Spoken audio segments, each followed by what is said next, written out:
Hey folks, welcome back to Coffee Talk with Mac.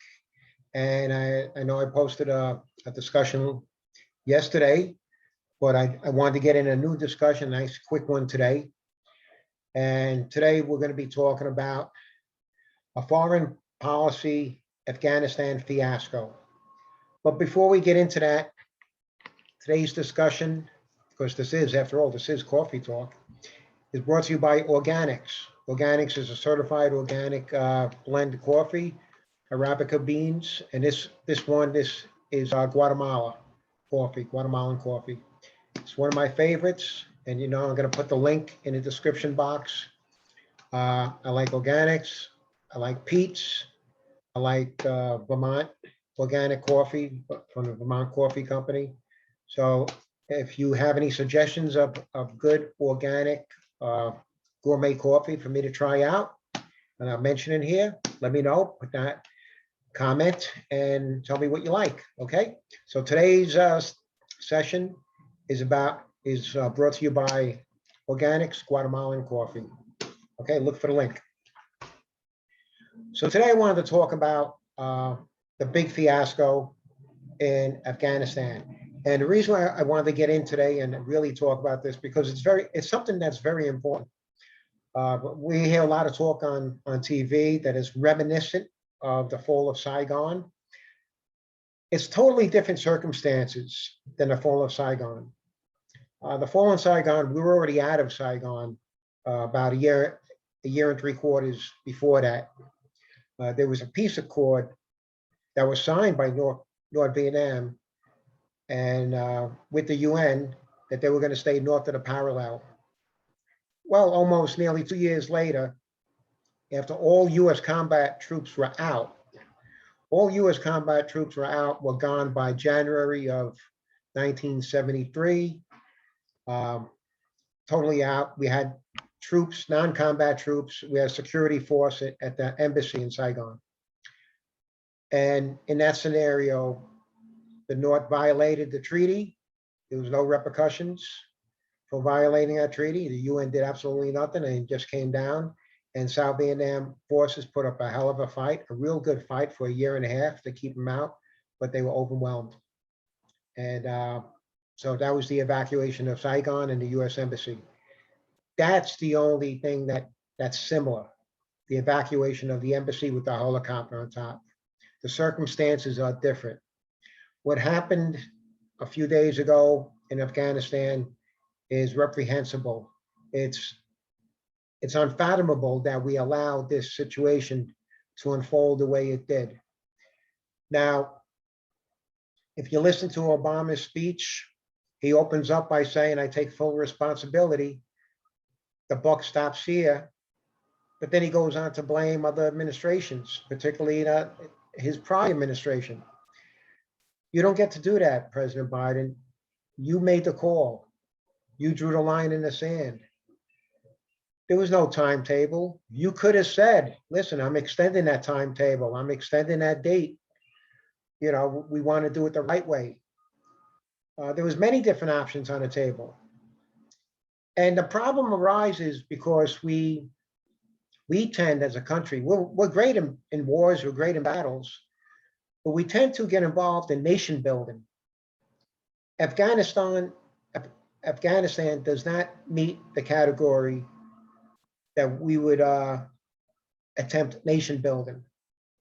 Iraq does. Even Iran meets that category because these are well-established civilizations that were modernized and westernized at some point. So they were perfect examples of possible, countries for nation building, but not Afghanistan. History tells us so. They don't want that. They're not interested in nation building. It's a tribal, cultural oriented community, and that's the way they operate. Now, with that said, Biden was right. It's a struggle that each administration before him had about how to get out. And you wanted to be careful how you got out. You didn't want to create a vacuum, a funnel. But it's unconscionable the way we got out. It's like we left like a thieves in the night. We left equipment, hundreds of billions of dollars worth of equipment and armaments we left there. First of all, if you're going to leave anything there, it should be destroyed. We left Apache helicopters there. We left drones there. We left a lot of intelligence equipment there. You don't do that. Better planning should have happened and could have happened. You could have said, we're not ready to fully get out by August 31st. I'm extending it to December 31st. Look what we did with Guantanamo Bay when Castro took over, right? We stopped them at the gate and said, we're not leaving. We're staying here in Guantanamo Bay. And we're staying here.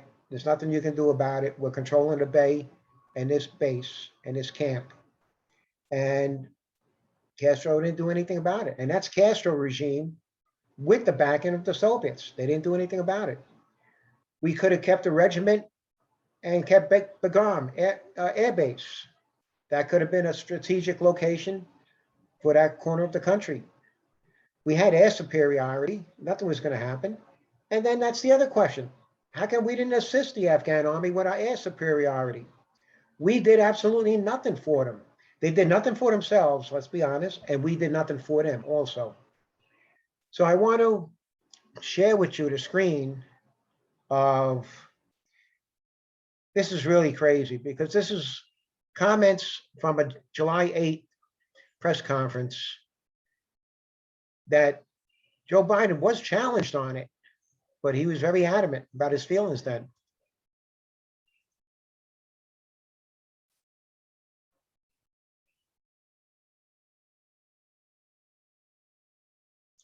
So here's the comment the reporter asked, is the Taliban takeover of Afghanistan now inevitable? This is July 8th. Biden, no, it is not, because you have the Afghan troops. They have 300,000 well-equipped and an air force against something like 75,000 Taliban. It is not inevitable. Now, I want to touch on something that he mentioned at yesterday's press conference. There was a couple of things. First, he said the buck stops here, take full responsibility. But apparently the buck didn't stop there, and he wasn't taking full responsibility, even though it was his decision. He made that call. The second thing was, he said he didn't, and his words, he didn't expect the Taliban to take control of the country that quickly. Wait, July 8th, you didn't expect them to take control of the country at all. But now yesterday you're saying you expected him to take control of the country, but not that quickly? So you got to listen to the details here. The details where he's trying to take responsibility, but he's trying to place blame also. And then he walked away from the press conference without answering any questions. This is a total fiasco. This is reminiscent of the LBJ press conferences